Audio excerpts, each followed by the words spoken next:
Nancy अपनी चाचा चाची के साथ रहती थी। उसके माता पिता का देहांत उसके बचपन में ही हो गया था। इसी कारण चाचा चाची को मजबूर होकर उसे अपने साथ रखना पड़ा। नैन्सी के चाचा तो उससे बहुत प्यार करते थे, पर चाची का स्वभाव उसके प्रति अच्छा नहीं था। नैन्सी, क्या तूने सुनैना की ड्रेस तैयार कर दी? उसने उसे कॉलेज के फंक्शन में पहनकर जाना है। हाँ चाची जी, वो तो मैंने कल रात ही देर तक काम करके पूरी कर दी थी। चल जल्दी ला, उसे कॉलेज के लिए देर हो रही है।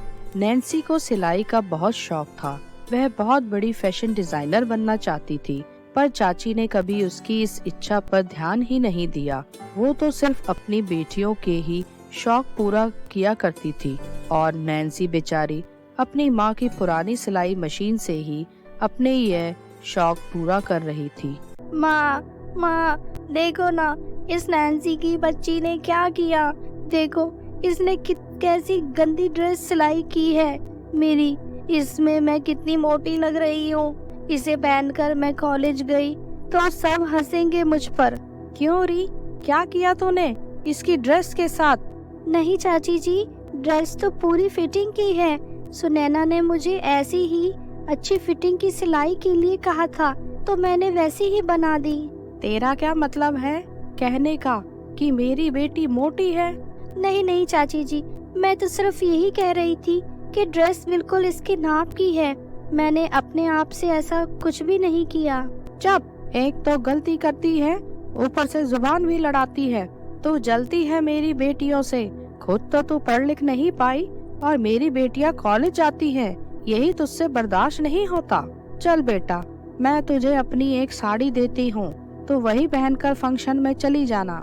इसी तरह नैन्सी की चाची और उसकी बेटियां आए दिन किसी न किसी तरीके से नैन्सी को परेशान करती रहती थी, पर नैन्सी भी अपनी लगन की पक्की थी। वह यह सब बातें भुलाकर पूरे मन से अपने सिलाई का काम करती रहती थी। पूरा मोहल्ले की महिलाएं नैन्सी से ही अपने कपड़े सिलवाती थी। नैन्सी, तुम इतनी अच्छी ड्रेस सिलाई करती हो, क्यों नहीं अपना बुटीक खोल लेती हो? तुम्हारी अच्छी कमाई भी हो जाएगी। बुटीक के काम के लिए बहुत पैसे की जरूरत होती है, पर यहाँ तो मेरी सिलाई के आधे पैसे भी मेरी चाची ही ले जाती है। हमारी कंपनी एक फैशन शो करवा रही है। तुम्हारे डिजाइन सबको बहुत पसंद आएंगे और अगर तुम सेलेक्ट हो गई तो तुम्हें कंपनी की तरफ से अच्छी जॉब और रहने के लिए घर भी मिल जाएगा। ठीक है दीदी, कब है कंपटीशन? अगले महीने है, पर कंपटीशन में हिस्सा लेने के लिए तुम्हें जाकर ऑफिस में अपने नाम की पहले एंट्री करवानी पड़ेगी। दीदी, अगर चाची को पता चल गया तो वह तो मुझे शायद ही जाने दें। मुझे पता था कि तुम ऐसा ही कुछ कहोगी। मैंने तुम्हारी तरफ से फॉर्म सबमिट करके तुम्हारे नाम की एंट्री करवा दी है। बस तुम अच्छे अच्छे डिजाइन के साथ तैयार रहना कंपटीशन जीतने के लिए। अब तो नैन्सी और भी जी जान से तैयारी करने लगी इस कंपटीशन को जीतने के लिए। वह पहले तो घर का सारा काम करती और फिर अपना सिलाई का काम भी करती। फिर एक दिन नैन्सी के नाम से कंपनी की तरफ से एक चिट्ठी आती है। नैन्सी, यह सब क्या है? तूने किसी कंपटीशन में जाने के लिए फॉर्म भरा था और तूने मुझे पूछा भी नहीं। हमारे घर में रहकर यह मनमर्जियाँ नहीं चलेंगी। क्या बात है, क्यों चिल्ला रही हो नैन्सी पर? आप तो रहने ही दीजिए। यह देखिए, हमें बिना बताए एक कंपनी के फैशन शो में हिस्सा ले लिया है और हम में से किसी को बताना भी जरूरी नहीं समझा इसने।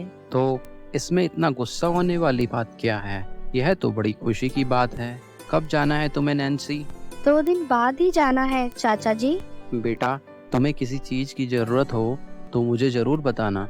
नैन्सी के चाचा जी तो इस बात से बहुत खुश हुए, पर उसकी चाची तो बिल्कुल नहीं चाहती थी कि वह जिंदगी में आगे बढ़े।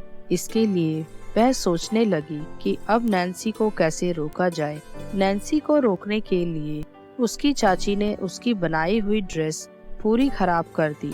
हे भगवान, ये तो पूरी तरह से बर्बाद हो गई। अब मैं कंपटीशन में क्या लेकर जाऊंगी? क्या हुआ नैन्सी, सुबह सुबह क्यों रोना लगा रखा है? देखिए ना चाची जी, ये ड्रेस मैंने इतनी मेहनत करके इतने दिनों में तैयार की थी, पर पता नहीं ये खराब कैसे हो गई। बहुत बेवकूफ हो तुम नैन्सी। मेरे रहते हुए घर में और कौन कर सकता है? तुम्हें इतनी सी बात भी समझ नहीं आती?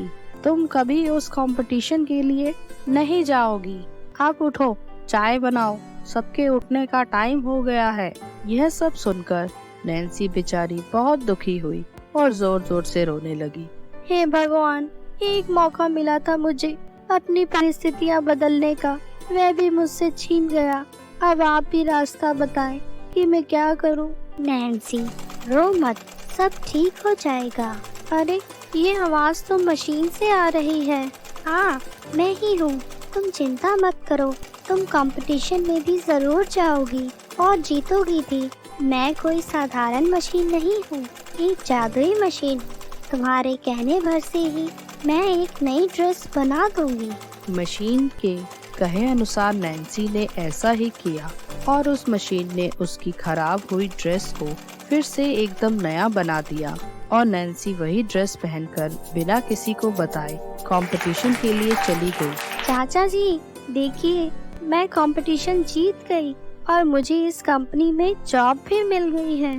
वाह बेटी, मैं बहुत खुश हूँ तुम्हारी इस कामयाबी से। पर नैन्सी की चाची बहुत नाराज हो गई कि उनके मना करने पर भी नैन्सी कैसे कंपटीशन में गई और जीत भी गई। गुस्से में आकर उन्होंने नैन्सी की मशीन ही तोड़नी चाहिए। यही वो मशीन है ना जिससे तू बड़े बड़े सपने पूरे करने की सोचती है? मैं तेरी ये मशीन ही तोड़ दूंगी। नहीं चाची जी, ऐसा मत कीजिए, यह मेरी माँ की निशानी है। पर जैसे ही चाची जी ने मशीन को तोड़ना चाहा, वह मशीन जादुई थी। यह बात चाची को नहीं पता थी।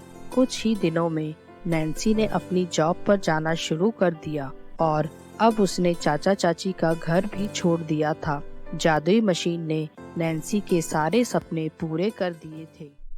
ऐसे ही और मजेदार वीडियोस देखने के लिए लाइक, कमेंट, शेयर और सब्सक्राइब करें हमारे चैनल को। Thank you. Bye bye.